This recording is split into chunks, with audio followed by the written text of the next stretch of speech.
Il-Prim Ministru Robert Abela indirizza is-Summit Internazzjonali tat-tibdil fil-klima tal-Ġnus Magħquda il-COP28 f'Dubaj. Dr. Abela appella lill-mexxejja biex jingħaqdu biex jiffaċċjaw it-theddida li qed tikkawża din l-isfida waqt li semma li Malta bħala pajjiż fil-Mediterran għadha kemm esperjenzat wieħed mill-iktar sjuf sħan fl-istorja.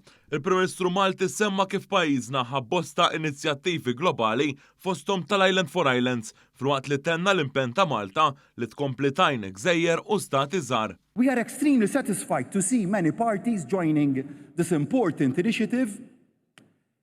It always seems impossible until it's done, had stated Nelson Mandela.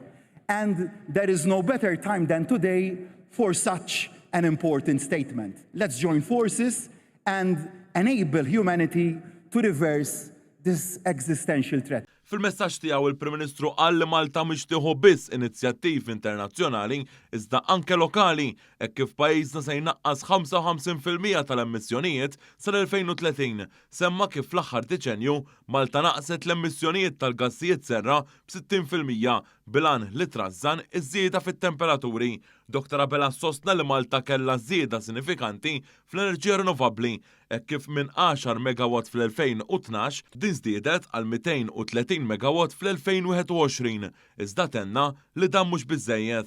Change requires reforms, particularly when it comes to unlocking private financial investments to achieve climate neutrality and to make sure that we channel the right financial flows through global economic systems, ensuring accessibility by the most vulnerable states.